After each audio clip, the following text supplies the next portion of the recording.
Light. पूरा light chapter दो part में बटा हुआ है, एक हो गया हमारा मिरर और एक हो गया हमारा लेंस।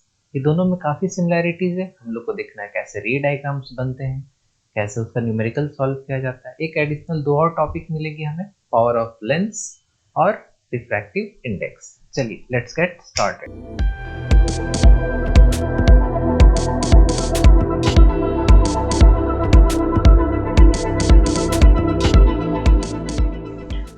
ये हमारा सिलेबस है। सिलेबस पूरी दो पार्ट में बटी हुई है। यहाँ से यहाँ तक हम लोग पढ़ेंगे मिरर के बारे में, यहाँ से हम लोग पढ़ेंगे पूरा का पूरा लेंस के बारे में। दो पार्ट है, दोनों ही पार्ट काफ़ी सिमिलर है। आइए हम लोग देखते हैं। पहला टॉपिक जो मोस्ट इंपॉर्टेंट है, law of reflection of light. Reflection of light क्या होता है? रिफ्लेक्शन क्या होता है? बाउंसिंग बैक होता है। किसी भी एक एंगल पे कुछ आया तो उसी एंगल पे वो जा रहा है, उसी को हम लोग रिफ्लेक्शन बोलते हैं। तो इसका दो लॉ है। पहला लॉ क्या बोलता है? Angle of incident is equal to angle of reflection. मतलब क्या हुआ, अगर एक कोई रे आया कुछ किसी एंगल से, अगर ये आई है, हम लोग हमेशा ध्यान रखेंगे नॉर्मल से ही हम लोग हमेशा एंगल लेते हैं। तो ये जो एंगल ऑफ रिफ्लेक्शन होगा आर, ये दोनों सेम होता है, angle I equal to angle R. ये चीज ध्यान रखना है, एरो भी हम लोग को देना है। तो पहला लॉ ये बोलता है। दूसरा लॉ क्या बोलता है? Incident ray the normal to the mirror at the point of incidence and the reflected ray all lie in the same plane. ये हम लोग इसको डॉटेड लाइन को नॉर्मल बोल दिए। इंसिडेंट रे, रिफ्लेक्टेड रे और ये नॉर्मल तीनों एक ही प्लेन पे होता है, कोई अलग अलग प्लेन पे नहीं होता है। तो ये angle of laws of reflection हमारा हो गया, दो पॉइंट। ये बहुत इंपॉर्टेंट है, इसे सब कोई याद रहना चाहिए जो भी ये चैप्टर पढ़ रहे हैं। अब मिरर से स्टार्ट बात आ रही है, तो मिरर में सबसे पहले हम लोग देखेंगे प्लेन मिरर। प्लेन मिरर क्या होता है? एक स्ट्रेट मिरर जिसका कोई एक साइड रिफ्लेक्टिव हो, जिससे हम लोग अपना चेहरा देखते हैं, जिससे हर जगह सैलून पे, बाथरूम पे, हर जगह लगा रहता है, उसे हम लोग क्या बोलते हैं? प्लेन मिरर बोलते हैं। ठीक है। प्लेन मिरर पे क्या होता है? जब भी कोई एक रे ऑफ लाइट आया तो angle of incident is equal to angle of reflection का ये रूल फॉलो कर गया। मतलब ये ऐसा है, ऐसे चला गया सेम एंगल बना के। तो ये मीट कहाँ करता है? ये ना वापस जाता है किसी एक एंगल पे, और मान के चलो यहाँ पे हमारा अगर कुछ एक ऑब्जेक्ट रखा हुआ है, इस जगह अगर ऑब्जेक्ट है, यहाँ पे उसका कुछ इमेज फॉर्मेशन हो रहा है। तो जब भी ये डॉटेड लाइन से कोई भी एक इमेज फॉर्म होता है तो उसे हम लोग क्या बोलते हैं? Virtual image. Virtual image. क्यों वर्चुअल इमेज? क्योंकि ना रियल लाइन कट करके नहीं बना है वो ना इमेजनरी लाइन जो यहाँ से रिफ्लेक्ट करके गया है, तो इसके बैक में जो लाइन जा रहा है, इमेजनरी लाइन से जो भी एक इमेज बनता है उसे हम लोग वर्चुअल बोलते हैं। पहला चीज ये। दूसरा चीज, प्लेन मिरर से जब भी कोई इमेज फॉर्म होता है तो लैटरली इन्वर्ट हो जाता है। लैटरली इन्वर्ट मतलब इसका इधर वाला पार्ट इधर की ओर बनेगा। ठीक है, इसे हम लोग क्या बोलते हैं? Laterally inverted. और क्या क्या प्रॉपर्टीज होती है? मिरर से ऑब्जेक्ट जितना दूर पे रहेगा उतने ही दूर पे इमेज भी फॉर्म होगा। और क्या रहता है? सेम साइज होता है, सेम साइज। ठीक है। अब ये तो हमारे कोर्स में नहीं है टेक, लेकिन एक बेसिक नॉलेज के लिए यहाँ से हम लोग को क्या ग्रैब ऑन करना है कि एक वर्चुअल इमेज नाम का कुछ चीज होता है। इसे हम लोग ना ब्रॉडर जो सिलेबस पे है उस हिसाब से हम लोग पढ़ते हैं स्फेरिकल मिरर। अब अगर उसी मिरर को हम लोग बेंड कर दिए स्लाइटली इनवर्ड एंड आउटवर्ड, तो हमारा दो टाइप का मिरर बनता है। एक बनता है कनकेव मिरर, एक बनता है हमारा कन्वेक्स मिरर। कनकेव मिरर का क्या होता है? Mirror whose reflecting surface is curved inward. मतलब ये एक मिरर है जिसका रिफ्लेक्टिंग सरफेस यहाँ बाहर की ओर है, और जिधर से रे ऑफ लाइट आएगी उधर की ओर वो बेंड रहता है अंदर की ओर।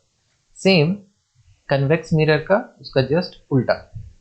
तो अब हम लोग जब मिरर पढ़ना स्टार्ट किए तो इसमें ना कुछ टर्म्स मिल रहे हैं हम लोग को। यहाँ पे जैसे दिख रहा है सी दिख रहा है, यहाँ पे एफ दिख रहा है, ये कुछ एक लाइन सा दिख रहा है।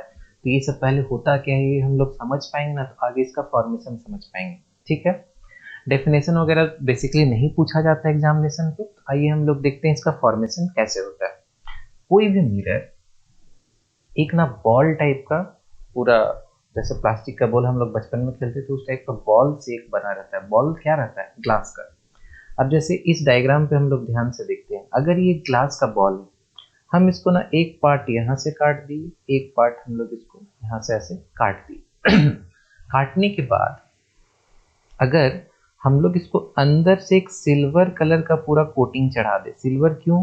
क्योंकि ना सिल्वर बहुत अच्छा रिफ्लेक्शन करता है, तो उसी के कारण मिरर मिरर बनता है, नहीं तो मिरर ग्लास ही रह जाता। ठीक, इसमें हम लोग इस साइड से कोटिंग कर दिए। तो इसमें क्या क्या चीज समझ में आ रहा है? पहला चीज तो हम लोग देखते हैं कि स्फेरिकल मिरर फॉर्म कैसे होता है। ये एक स्फीयर है, स्फीयर। अब स्फीयर क्या होता है पहले समझते हैं। जैसे बचपन में एक जो हम लोग का प्लास्टिक का बॉल होता है ना, उस टाइप का एक प्लास्टिक का ग्लास है। प्लास्टिक के ग्लास को हम दो पार्ट में बांट दिए। एक पार्ट हमारा ये लेफ्ट वाला हो गया, एक पार्ट हमारा ये राइट वाला हो गया। अब दो पार्ट में बांटने के बाद क्या किया, उसको ना काट दिए। काटने से हमारा लेफ्ट हैंड पार्ट का अंदर तरफ हम लोग एक कोटिंग कर दिए। किस चीज का कोटिंग होता है? सिल्वर। सिल्वर कोटिंग कर दिए। और राइट हैंड साइड बाहर की तरफ से हम लोग कोटिंग कर दिए। किस चीज का? अगेन इसको याद रखना है, सिल्वर। ठीक है, सिल्वर हम लोग क्यों करते हैं? सिल्वर इसलिए किया जाता है क्योंकि ना बहुत अच्छा उसका रिफ्लेक्टिव प्रॉपर्टी होता है। इसी के लिए ग्लास को मिरर में कन्वर्ट कर देता है, नहीं तो ग्लास ग्लास ही रह जाता है। ठीक है, कोई भी ध्यान देना, अपने घर में जो भी मिरर रखा हुआ है पीछे में जो कोटिंग किया रहता है वो सिल्वर रहता है। सिल्वर के पीछे एक और लाइट ब्लू कलर या हल्का ग्रीनिश कलर का रहता है, बस उसको प्रोटेक्ट करने के लिए रहता है। ओके, देख लेना आप लोग एक बार। तो स्फीयर में अगर हम लोग मैथ्स में जाएंगे तो क्या होता है, एक सेंटर होता है। तो वो सेंटर ये हो गया, हम कलर चेंज कर देते हैं बेटर अंडरस्टैंडिंग के लिए। ये हो गया हमारा सेंटर। ठीक है, सेंटर एक रेडियस होता है, तो कोई भी एक हम लोग लेंथ को पकड़ लेते हैं, तो ये हम लोग का क्या हो गया, रेडियस। तो अगर इस मिरर के पर्सपेक्टिव पे देखेंगे तो यहाँ से यहाँ तक भी इसको हम लोग क्या बोलेंगे, रेडियस बोलेंगे। इसको यहाँ से यहाँ तक क्या बोलेंगे, इस पार्ट के इसको हम लोग रेडियस बोलेंगे। अब एक टर्म मिलता है फोकस। यहाँ पे देखेंगे फोकस, तो ये रेडियस का जस्ट हाफ डिस्टेंस डिस्टेंस जो होता है उसे हम लोग फोकस बोलते हैं। तो यहाँ से यहाँ का जो डिस्टेंस हो गया x, इसको फोकस, तो ये भी x होगा। क्यों? क्योंकि बोले रेडियस का जस्ट हाफ। यहाँ पे हम एक focus is equal to sorry radius is equal to twice of focus. ये एक रिलेशनशिप होता है, ये भी हम लोग को ध्यान रखना है। ठीक है, चलिए आगे बढ़ते हैं। अब जो इसका सेंटर है, ये जो पोल है, इसका जो सेंटर है पोल, ये दोनों लाइन और जो सेंटर से पास होता है, इस लाइन को हम लोग क्या बोलते हैं, प्रिंसिपल एक्सिस। ठीक है, और जो रिफ्लेक्टिंग पार्ट है, जैसे ना मेरा यहाँ तक ही सिल्वर कोटिंग हुआ, यहाँ से लेके यहाँ तक का ही मेरा सिल्वर कोटिंग हुआ, ये वाला जो लेंथ होता है इसको हम लोग क्या बोलते हैं, एपर्चर। सिमिलरली इस साइड का एपर्चर कितना हो जाएगा, इतना। अगर कोई बोलता है ना नहीं सर, हम अगर यहाँ तक अगर हम कोटिंग कर देते तो, और नीचे यहाँ तक कोटिंग करते तो कुछ नहीं, हम लोग यहाँ से यहाँ तक को हम लोग उसको बोलते हैं एपर्चर। ठीक है, कोई दिक्कत नहीं। तो हम लोग प्रिंसिपल एक्सिस समझ गए, क्या होता है कि स्ट्रेट लाइन जो पास होता है दोनों पोल से, या फिर सेंटर ऑफ कर्वेचर से और एक पोल से जो लाइन पास होता है उसे हम लोग प्रिंसिपल एक्सिस बोलते हैं। पोल क्या होता है, centre of the reflecting surface of the mirror, उसे पोल बोलते हैं। सेंटर ऑफ कर्वेचर आप लोग समझ गए, ये जिस सेंटर से, उस स्फीयर का सेंटर जिससे हम लोग मिरर को निकाल के लेके आए हैं उसे हम लोग सेंटर ऑफ कर्वेचर बोलते हैं। रेडियस ऑफ कर्वेचर क्या होता है, उसी स्फीयर का रेडियस को हम लोग रेडियस ऑफ कर्वेचर बोलते हैं। फोकस बता दिया, एपर्चर बता दिया, रिलेशन बिटवीन ये। अब ये एक ना बहुत इंपॉर्टेंट टॉपिक है। क्यों इंपॉर्टेंट टॉपिक है, इससे न्यूमेरिकल्स वगैरह भी सॉल्व होते हैं। इसको डायरेक्ट पूछा जाता है 1 मार्क्स में डायरेक्ट। और क्या क्या चीज का डेफिनेशन पूछता है, एपर्चर का पूछता है, बेसिकली एपर्चर और ये relation between focus and radius of curvature. ठीक है, इसको ध्यान रखना है।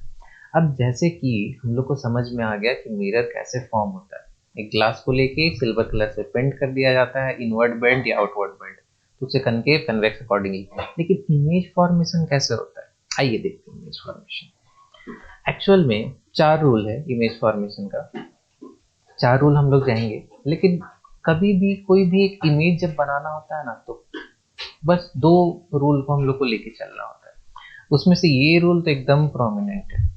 ये कौन सा मिरर है, सब नाम याद करते जाएगा, कनकेव। क्यों कनकेव, केव की तरह बेंड है, ये कन्वेक्स।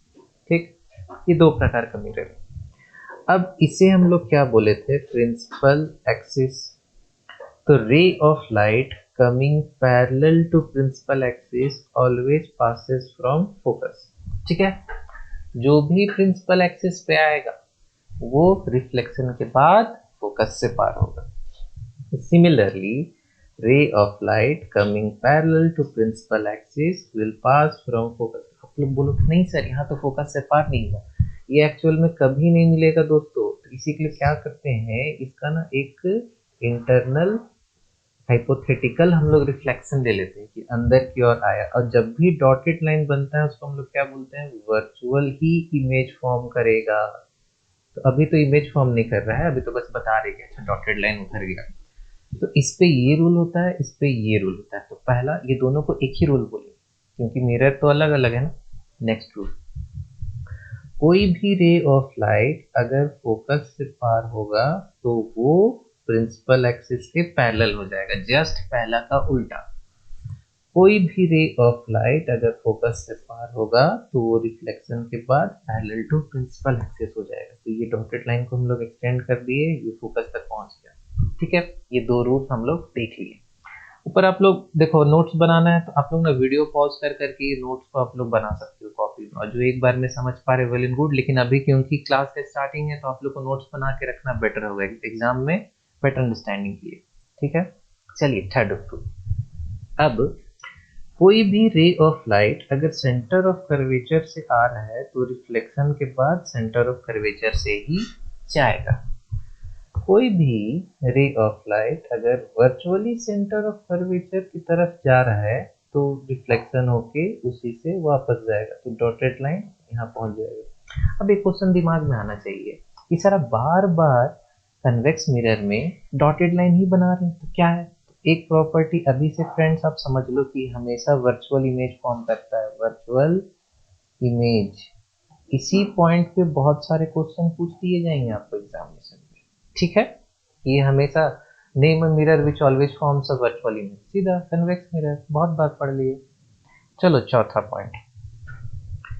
अच्छा, इसमें ना मुझे कुछ आप लोग को समझाना था कि सेंटर ऑफ कर्वेचर से आया तो सेंटर ऑफ कर्वेचर में क्यों गया। हम लोग देखते हैं ऐसा क्यों होता है। एक स्फीयर है या सर्कल है, अब कोई भी रे ऑफ लाइट अगर सेंटर से पास होके जाता है तो यहाँ पे अगर टेंजेंट बनाएंगे तो उसका 90 डिग्री ही होता है, और 90 डिग्री में कुछ भी आएगा तो वापस ही जाएगा, काहे कि angle of incident is equal to angle of reflection.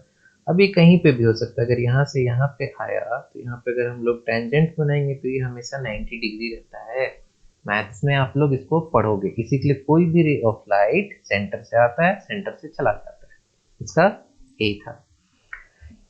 चलिए चौथा पॉइंट, कभी भी अगर पोल पे कुछ आएगा रे ऑफ लाइट तो ये angle of incident is equal to angle of reflection की तरह फॉलो करता है, इसे इसको नॉर्मल की तरह ट्रीट कर लिया जाएगा। लेकिन इसका मतलब ये नहीं कि बाकी नहीं फॉलो कर रहा था, बाकी भी रिफ्लेक्शन हो रहा है। जैसे इसमें भी अगर हम लोग एक नॉर्मल बनाएंगे तो ये भी आई इक्वल टू आर हो रहा था, तो ऐसा कुछ नया रूल नहीं, वही चीज है बस देखो बनाने के लिए। तो ये हम लोग ना रेयर यूज करते हैं, लेकिन क्योंकि फोर्थ केस है तो हम लोग इसको पढ़ रहे हैं। Angle of incident, angle of reflection, dotted line कहाँ जाएगा, डॉटेड लाइन ऐसे, ये इमेज फॉर्मेशन का पर्पस के लिए आता है। ठीक है, चलिए अब हम लोग देखते हैं इमेज फॉर्मेशन कैसे होता है। तो यहाँ से हमारा मोस्ट इंपॉर्टेंट पार्ट स्टार्ट हो रहा है, मोस्ट इम्पॉर्टेंट पार्ट। ठीक है, टोटल 6 केसेस होते हैं, केस 1 2 3 4 5 एंड 6। ये छठा केस अभी से मैं आप लोग के दिमाग में डालना पसंद करूंगा कि छठा केस बहुत इंपॉर्टेंट होता है। बेसिकली 6 केस से ही क्वेश्चंस पूछे जाते हैं, लेकिन हम लोग को समझना तो सारे ही को है। तो केसेस क्या आते हैं, देखो ये हमारा एक मिरर है, कौन सा मिरर है, कनकेव मिरर। अगर अंदर की ओर बेंड है तो कनकेव मिरर। एक हो गया फोकस, फोकस का जस्ट ट्वाइस डिस्टेंस में सेंटर ऑफ कर्वेचर आता है, या ट्वाइस ऑफ फोकस हम लोग कुछ भी लिख सकते हैं। और इधर हो गया हमारा इन्फिनिटी। इन्फिनिटी को एक पॉइंट नहीं रहता है, मतलब इसके रिलेशन में बहुत दूर में कुछ ऑब्जेक्ट रखा हुआ है तो उसे हम लोग क्या बोलते हैं, इन्फिनिटी में रखा हुआ है। ध्यान रखना है पहला पॉइंट कि हमेशा ऑब्जेक्ट लेफ्ट ऑफ मिरर रखा रहता है। अब क्यों रखा रहता है, नहीं रखा रहता है, इसको समझ लेना, लॉ की तरह समझ लेना। जो काम का चीज नहीं है उसमें जबरदस्ती दिमाग अभी नहीं लगाना। तो देखते हैं, पहला केस में बोलता है ऑब्जेक्ट को इन्फिनिटी में रखें, तो ठीक है बताते हैं। अगर कोई इधर रखा हुआ है बहुत दूर में तो इन्फिनिटी, दूसरा बोलता है between centre of curvature and infinity, मतलब ये सेंटर ऑफ कर्वेचर और ये हो गया इन्फिनिटी, दूसरा केस यहाँ।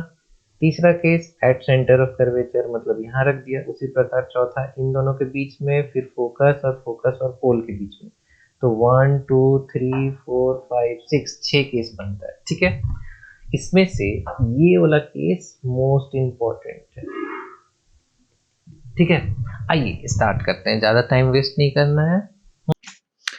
हम लोग देखते हैं इमेज फॉर्मेशन कैसे हो रहा है, किसमें, कनकेव मिरर में। सारा केस हम लोग पढ़ रहे हैं कनकेव मिरर। तो हम लोग एक मिरर बनाते हैं सबसे पहले, पीछे सबको इसको हल्का शेडिंग करके रखेगा। ये हो गया हमारा प्रिंसिपल एक्सिस। प्रिंसिपल एक्सिस में हमेशा एक फोकस मार्क करना है, एक सेंटर ऑफ कर्वेचर, या फिर अगर कोई कोई बुक में 2f दिया होता है। 2f क्यों? क्योंकि फोकस का दूरी पोल से जितना है सेंटर का उसका ट्वाइस होता है, इसीलिए 2f। तो when object is placed at infinity, तो अगर इन्फिनिटी से कोई रे ऑफ लाइट आ रहा है तो इसको हम लोग ऐसे ड्रॉ करेंगे, इन्फिनिटी से कोई रे ऑफ लाइट आया, एरो दिखाना हमेशा जरूरी। ये फोकस से पार होगा, फोकस से पार होगा, तो हमारा इमेज जो बनेगा इस पॉइंट पे बनेगा। अब डायग्राम बनाने के साथ ना नेचर लिखना जरूरी है। नेचर क्या होता है? इमेज जो भी फॉर्म हो रहा है वो किस टाइप का फॉर्म हो रहा है। तो पहला पॉइंट रियल। रियल मतलब जब भी रियल लाइन आके कट करेगा इमेज को तो हमेशा इमेज रियल रहेगा। इन्वर्टेड, इन्वर्टेड का मतलब उल्टा, मतलब अगर ऑब्जेक्ट ऊपर खड़ा है तो इमेज नीचे की ओर बन रहा है तो उसे हम लोग उल्टा बोलेंगे। और smaller in size, smaller in size. तो ये केस 1 हुआ। Case 2, when object is placed between centre of curvature and infinity. Again हम लोग एक मिरर बनाएंगे। मिरर बनाने के बाद हमारा प्रिंसिपल एक्सिस आ गया। मिरर में शेडिंग जरूर रखेंगे, प्रिंसिपल एक्सिस, फिर एफ टू एफ, ठीक है। अब ये इन्फिनिटी था, ये 2f है, मतलब सेंटर ऑफ कर्वेचर या C। अब इस दो जगह पे रखा रहेगा तो कहाँ पे इमेज बनेगा? कुछ नहीं, हम लोग फिर से रे डायग्राम बनाएंगे। Parallel to principal axis will pass from focus, ठीक। दूसरा है अगर फोकस के पार होगा फोकस से तो पैरेलल टू प्रिंसिपल एक्सिस, मतलब हमारा इमेज यहाँ पे बन रहा है between F and centre of curvature, ठीक है। तो यहाँ पे भी एक नीट एंड क्लीन बनाया हुआ है। यहाँ पे एक एक्स्ट्रा हम ये ब्लू कलर का हम क्यों दिखा के रखे थे, सॉरी ये वाला एक एक्स्ट्रा है, क्यों है? क्योंकि हम लोग ना चार में से कोई भी रूल हम लोग यूज कर सकते हैं। जैसे इसमें थर्ड रूल यूज किए, थर्ड रूल भी यूज कर रहे हैं तो वहीं से पास हो रहा है। तो इसी के लिए कंफ्यूज नहीं होना, जिसका दिमाग में एग्जामिनेशन में जैसा है वो ऐसे करेगा। लेकिन इसको ट्राई करेंगे हम लोग स्केल से बनाने का, ठीक है। अपना स्केल रख लेंगे, उससे हम लोग ड्रॉ करेंगे। अब इसका नेचर क्या क्या होता है? नेचर पहला रियल होगा, क्यों रियल? रियल लाइन कट कर रहा है। दूसरा इन्वर्टेड। तीसरा smaller in size, smaller in size, ठीक है। Next case, when object is at centre of curvature, ठीक है। सेम प्रोसेस, हम लोग एक मिरर बना दिए, principal axis, focus, centre of curvature. Centre of curvature में इमेज होगा, एक ray parallel to principal axis passes from focus. दूसरा रे फोकस से जाएगा, टकराने के बाद पैरेलल टू प्रिंसिपल एक्सिस। तो हम लोग नोट कर रहे हैं इमेज फॉर्मेशन। कोई ऐसा अगर क्वेश्चन किसी के दिमाग में है कि यहाँ पे क्यों ही फॉर्म हुआ, क्योंकि यहाँ पे ही कट कर रहा है, इसी के लिए वहीं पे फॉर्म हो रहा है, ठीक है। एरो देना कोई नहीं भूलेगा, ठीक। तो अब नेचर क्या हो रहा है? नेचर फट से सबको दिमाग में बैठना चाहिए, रियल, इन्वर्टेड एंड इसमें सेम साइज होता है, सेम साइज। ध्यान रखेंगे इसके पहले वाला दो केस में जब इन्फिनिटी में था सबसे स्मॉलेस्ट था, फिर उसके बाद सी एंड इन्फिनिटी के बीच में आया तो थोड़ा सा उससे बड़ा हुआ, फिर सी पे आया तो सेम साइज हुआ, सेम साइज। इससे अगर हम लोग पैटर्न अगर हम लोग समझने का कोशिश करें कि किस पैटर्न में बन रहा है, तो इन्फिनिटी में सबसे छोटा था, जैसे जैसे इन्फिनिटी से आगे हम लोग जा रहे हैं साइज बड़ा होते जा रहा है। और एक पॉइंट सी पे आके उसका साइज सेम हुआ। मतलब अब इसके आगे हम लोग देखेंगे पैटर्न में तो हम लोग को क्या दिखना चाहिए, और मैग्नीफाइड। देखते हैं, और जाहिर सा बात है ये होगा। When object is between centre of curvature and focus, ठीक है, same mirror, principal axis, focus, centre of curvature, अब इन दोनों के बीच में यहाँ पे रख दिए। Ray of light parallel to principal axis will pass from focus, पहला। दूसरा, अब ऐसा जब केस आ जाता है ना तो हम लोग कुछ भी कर सकते हैं। कुछ भी मतलब, एक तो फोकस से हम लोग भेज दिए, इसको आगे हम लोग भेज के चेक कर लिए, एक यहाँ पे आ गया। एक होता है सी वाला, थोड़ा सा वो आगे हम लोग करेंगे, अभी यही 2 रे से हम लोग काम करते हैं क्योंकि अभी तक सारा 2 रे से ही काम कर रहे थे तो ईजी पड़ता है। अब हम लोग को दिख रहा है कि इमेज ऑब्जेक्ट अगर इतना बड़ा था तो इमेज हम लोग का बड़ा आ रहा है, तो अब इसमें क्या लिखेंगे हम लोग नेचर में, रियल इन्वर्टेड एंड मैग्नीफाइड, बड़ा हो गया तो वो पैटर्न सफाइस कर गया। अब और बड़ा होना चाहिए, देखते हैं, जब आप फोकस पे रख देते हैं हम लोग, ठीक है, रख के देखते हैं, ये फोकस, ये सेंटर ऑफ कर्वेचर, ये हमारा कनकेव मिरर, ठीक है, एक ray of light parallel to अगर प्रिंसिपल एक्सिस गया तो विल पास फ्रॉम फोकस।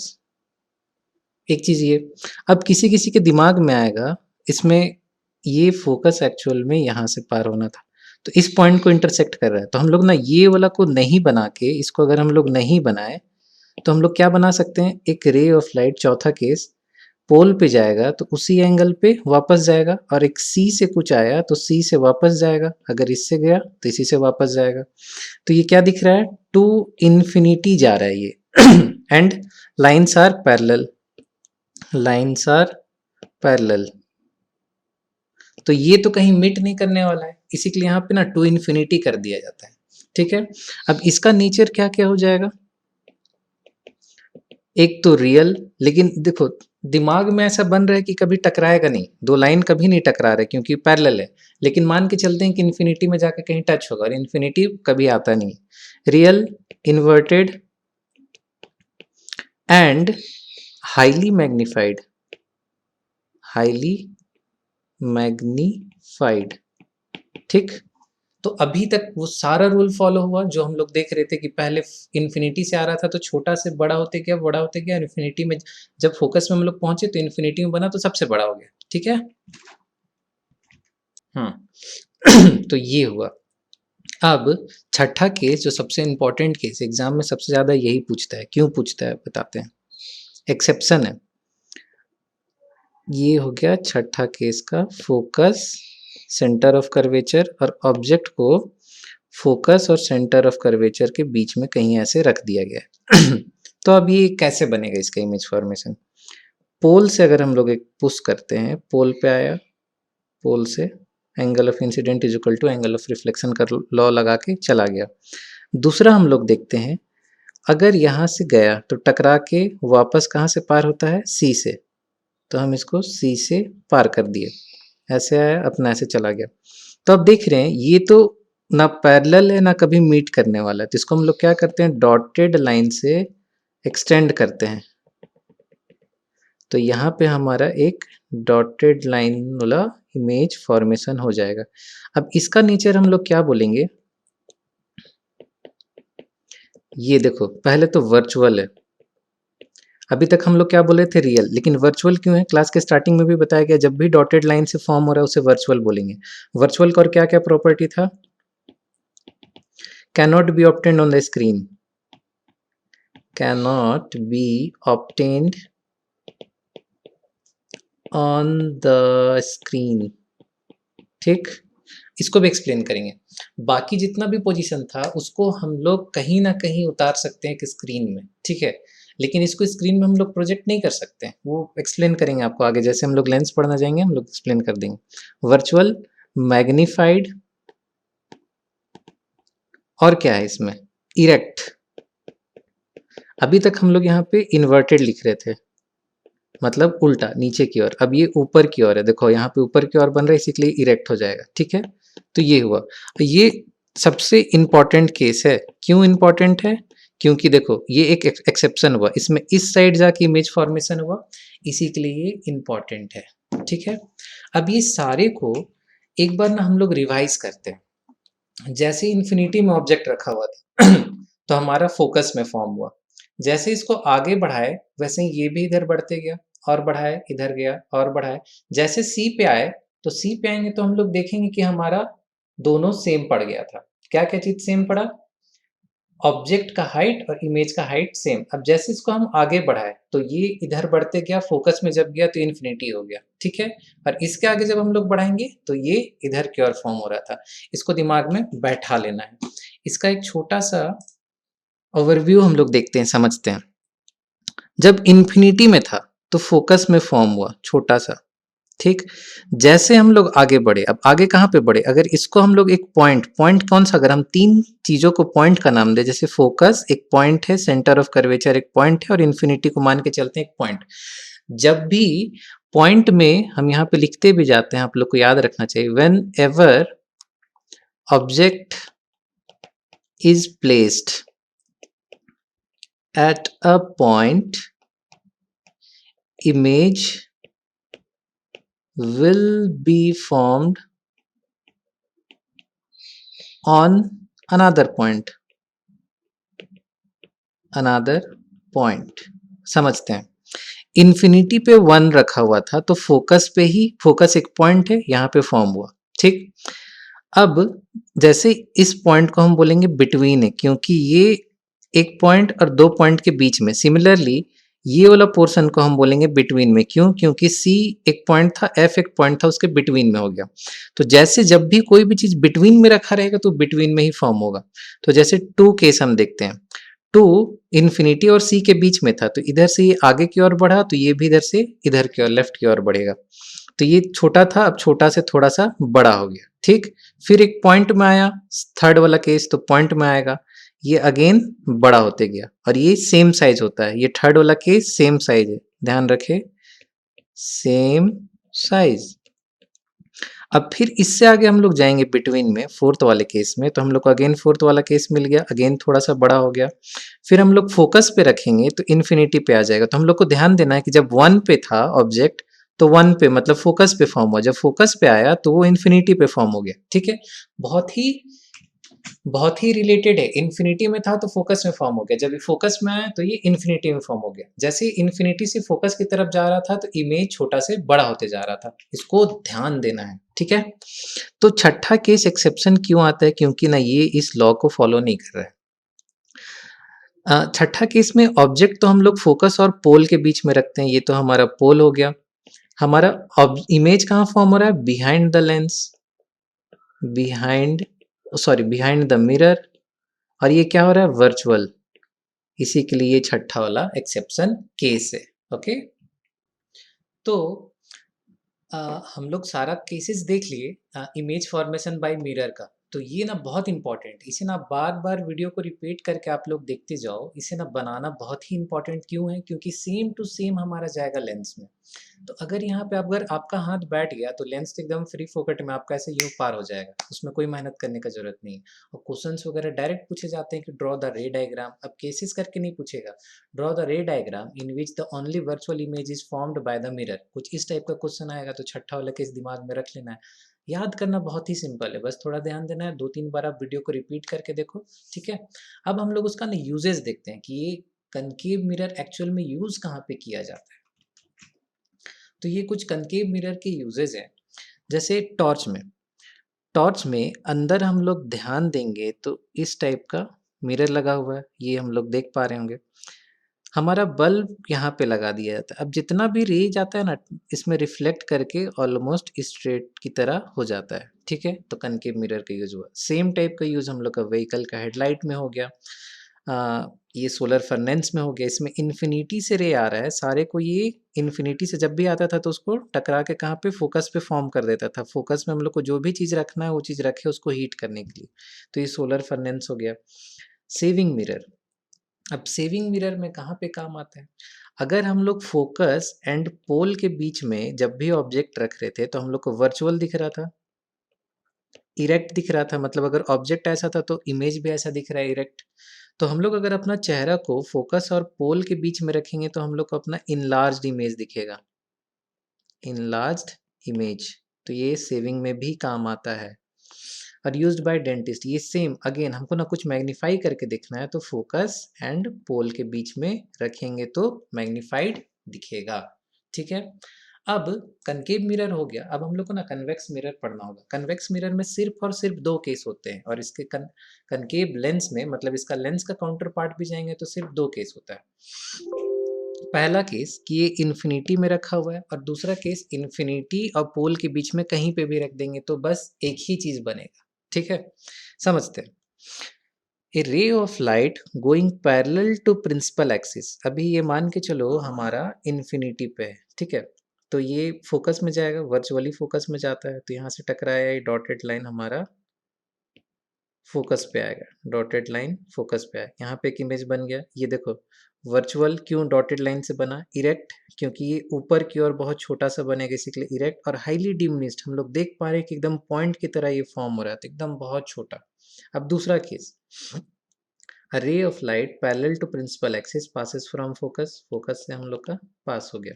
दूसरा, अगर सी पे आएगा तो रिफ्लेक्ट होके सी से जाएगा, लेकिन इसका डॉटेड जो वर्चुअल काउंटर पार्ट जाएगा यहाँ पे जाएगा, हमारा इमेज डॉटेड में यहाँ पे इस टाइप का फॉर्म हो जाएगा।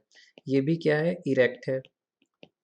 तो वर्चुअल, इरेक्ट और डिमिनिश्ड, तो ये एक ऐसा मिरर है कनकेव मिरर जो always smaller in size image form करता है, smaller in size and virtual. तो एग्जाम में पूछता है कि name a mirror which always forms virtual image, कौन सा मिरर हो जाएगा, कन्वेक्स मिरर। अब इसका यूजेस कहाँ पे होता है, देखो इसका यूज बहुत इंपॉर्टेंट है, क्यों इंपॉर्टेंट है समझते हैं। पहले ऊपर लाइन समझते हैं, image produced by convex mirror is always small and erect, हम यही लाइन बोले। So this mirror is used to generate image of larger object at each has wider field of view, so they are curved outward। क्या बोल रहा है समझते हैं। अब जैसे हम कार चला रहे हैं, एक कार बना दिए, अब पीछे ना एक ट्रक है, ट्रक के राइट हैंड साइड पे एक कार है, ट्रक है, ये कार है, यहाँ पे एक बाइक वाला है। अब रियर व्यू मिरर से ही हमको सब पीछे का दिख रहा है कि क्या है नहीं है। अगर इसका फील्ड ऑफ व्यू ज़्यादा नहीं होगा तो क्या हमको तीनों दिख पाएगा, और तीनों अगर हम जब तक छोटा नहीं करेंगे तीनों का इमेज को तो तब तक क्या ये इतना छोटा सा हमें हट पाएगा टोटल चीज़, नहीं। इसी के लिए कन्वेक्स मिरर का यूज होता है रियर व्यू मिरर में, क्योंकि बहुत बड़ा पोर्शन को ये बहुत छोटा पोर्शन में सारा कुछ दिखा देता है। अगर मान लो ऐसा नहीं होता तो हम लोग को क्या दिखता है, सिर्फ और सिर्फ ट्रक, तो इधर से कार आ रहा है, बाइक आ रहा है, तो हम लोग को पीछे दिखता ही नहीं, तो हम लोग जाके ठोक देते उसको। ठीक है, तो ये दो यूजेस है। अब हम लोग को एक इम्पॉर्टेंट चीज है, sign convention by spherical mirror, इसे हम लोग को पढ़ना है। ठीक,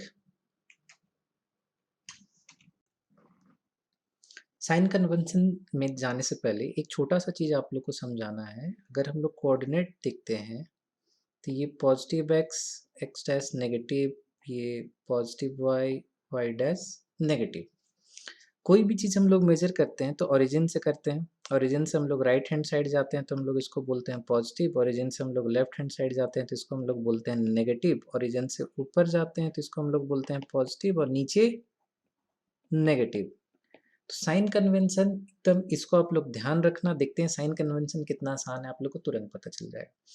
पहला रूल क्या बोलता है कि always the object should be placed और at the left of the mirror. तो ये मिरर है, मिरर के लेफ्ट में हम लोग प्लेस कर दिए। क्यों सर, ऐसा क्यों? क्योंकि अगर कोई स्टूडेंट अमेरिका में बैठा हुआ होगा, वो अगर राइट में बना देगा, हम लोग लेफ्ट में बना देंगे, कोई कॉमन टीचर चेक करेगा तो गलत हो जाएगा। इसी के लिए सारा लॉ बनाया जाता है डिफाइन करने के लिए। जितना भी हम लोग मेजरमेंट लेते हैं सारे को हम लोग पोल से मेजरमेंट लेते हैं और प्रिंसिपल एक्सिस की तरफ जाते हैं। यही बात हो गया जो कोऑर्डिनेट में हम लोग देखे। पोल को हम लोग को मान लेना है सेंटर है। पोल से राइट जाएंगे तो पॉजिटिव होगा, लेफ्ट जाएंगे तो नेगेटिव होगा, ऊपर जाएंगे तो पॉजिटिव, नीचे जाएंगे तो नेगेटिव। देखो कितना आसान है। तो आप लोग ना अगर नोट्स बना रहे होगे तो इस से आप लोग अपना कॉपी में नोट्स बना लेना, क्योंकि कभी कभी स्कूल के एग्जामिनेशन में ये पूछा जाता है। अब मिरर का सारा कुछ हम लोग कवर कर लिया, अब ना उसका फॉर्मूला और मैग्निफिकेशन बचा हुआ है। तो पहले एक एग्जांपल लेते हैं।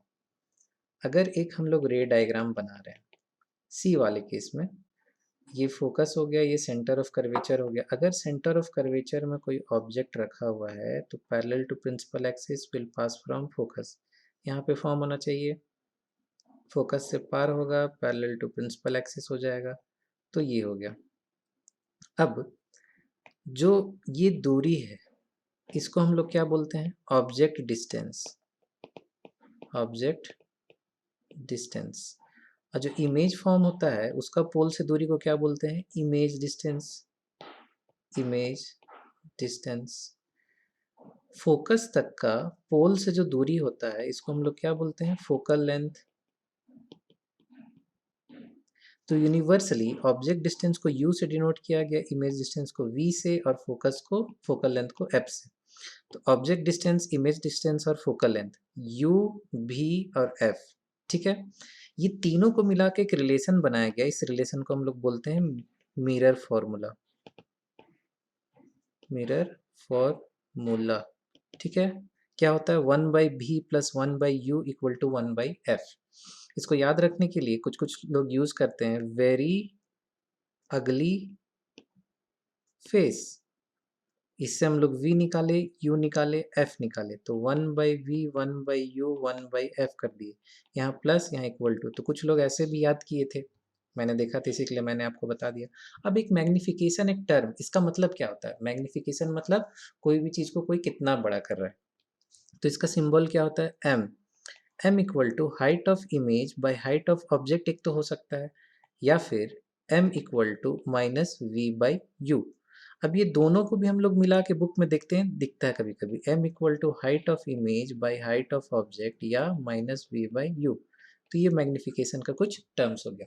इसको डिटेल में हम लोग कैसे समझेंगे, एक न्यूमेरिकल करके, वो न्यूमेरिकल में सारा कुछ रहेगा। चलिए आइए देखते हैं न्यूमेरिकल कैसे करते हैं। क्या बोलता है question, an object is place 30 centimetre from the concave mirror of focal length 10 centimetre, find the image distance v निकालने बोल रहे हैं, ड्रॉ द रे diagram and also find the magnification, सारा कुछ बोलता है।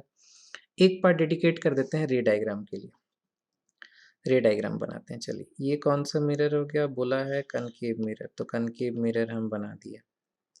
ये प्रिंसिपल एक्सिस, फोकस 10 सेंटीमीटर बोला है, 10 और अगला 10 में आ जाएगा centre of curvature, centre of curvature से और 10 का दूरी में, मतलब ये कौन सा केस बन गया, इन्फिनिटी एंड सी के बीच वाला। तो अब इसका डायग्राम कैसे बनाएंगे, ray of light parallel to principal axis will pass from focus, focus हम लोग पास कर दिए। दूसरा, ray of light passes from focus will pass, after passing will become parallel to principal axis, हम लोग का यहाँ पे फॉर्म हो गया। तो इतना में मार्क्स नहीं मिलेगा पूरा, एरो दिखाना बहुत ज़रूरी है, एरो हम लोग दिखा दिए, ठीक, ये एरो दिखा दिए। तो ये हमारा रे डायग्राम हो गया।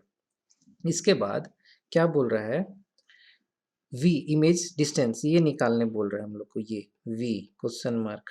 तो इसको हम लोग कैसे लिखते हैं एग्जामिनेशन में, एग्जाम में लिखेंगे गिवन, क्या क्या चीज़ हम लोग को दिया हुआ है, u हम लोग को दिया हुआ है 30 सेंटीमीटर, तो ये हो जाएगा माइनस 30 सेंटीमीटर, क्यों, क्योंकि u का दूरी ये था 30 सेंटीमीटर, इसको मेजरमेंट करने के लिए पोल से लेफ्ट की ओर गए, तो माइनस। f हम लोग को दिया है 10, लेकिन हम लोग लिखेंगे माइनस 10 सेंटीमीटर, क्यों, क्योंकि पोल से f का दूरी 10, तो लेफ्ट गए माइनस 10। v हम लोग को निकालना है क्वेश्चन मार्क, और एक क्वेश्चन में पूछा है मैग्निफिकेशन क्वेश्चन मार्क, इतना हम लोग को लिखना है, स्टेप्स में ये दिखाना है। अब सॉल्यूशन, सॉल्यूशन में सबसे पहले हम लोग लिखेंगे यूजिंग, क्या चीज़ हम लोग यूज कर रहे हैं, mirror formula, 1/v plus 1/u equal to 1/f। तो 1/v कितना है, यही तो निकालना है, प्लस 1/u कितना है, -30 इक्वल टू 1/-10। इसको पूरा को राइट हैंड साइड कर देते हैं, तो 1/v इक्वल टू -1/10, ये प्लस माइनस माइनस हो गया, इधर जाएगा तो प्लस 1/30, तो ये 1/v इक्वल टू 30 एलसीएम ले लिए, -3 प्लस 1, तो ये हमारा बचा 1/v इज इक्वल टू -2/30, मतलब 1/15 माइनस का, तो 1/v इक्वल टू -1/15, तो v इक्वल टू -15 सेंटीमीटर। तो ये फोकस 10 तक था, अगर हम लोग इसको ब्लैक पेन से यहाँ तक देखें, फोकस अगर यहाँ से यहाँ 10 था तो 15 में हम लोग का फॉर्म हुआ, तो माइनस साइन क्या डिनोट कर रहा है कि ये भी लेफ्ट हैंड साइड ही फॉर्म हुआ। अब आगे नेक्स्ट क्वेश्चन क्या बोलता है, मैग्निफिकेशन। मैग्निफिकेशन इसका फॉर्मूला क्या था, magnification is equal to minus v by u use करेंगे। तो m equal to minus v कितना है -15 सेंटीमीटर और u कितना है -30 सेंटीमीटर। माइनस माइनस कट गया 1/2। तो magnification is equal to minus half मतलब जितना इमेज का, ओ सॉरी, ऑब्जेक्ट का जो भी हाइट था, अगर ऑब्जेक्ट का हाइट 2 था तो इमेज का हाइट अब 1 होगा, मतलब जस्ट हाफ हो गया। माइनस साइन क्या डिनोट कर रहा है कि वो नीचे की तरफ है, बस ये। अगर यहाँ पे प्लस रहता तो वो ऊपर की ओर है, वो डिनोट करता। ठीक है, तो यहाँ पे आके हम लोग का पूरा मिरर पोर्शन खत्म हो गया। तो यहाँ तक जिसको भी नहीं समझ में आया बार बार वो रिपीट करे, या फिर मेरे व्हाट्सएप नंबर पे आप मैसेज कर सकते हैं, कुछ नहीं समझ पाया मैं ज़रूर आपको हेल्प करूँगा। अब इसके बाद हम लोग को लेंस पढ़ना है। लेंस से पढ़ने से पहले रिफ्रैक्शन थोड़ा सा एक पोर्शन, उसमें रिफ्लेक्टिव इंडेक्स वगैरह आएगा, मतलब हाफ ऑफ द चैप्टर हमारा कंप्लीट है। रे डायग्राम एंड न्यूमेरिकल में आप लोग जरूर ध्यान दें, बहुत अच्छी मार्क्स आएगी। ठीक है,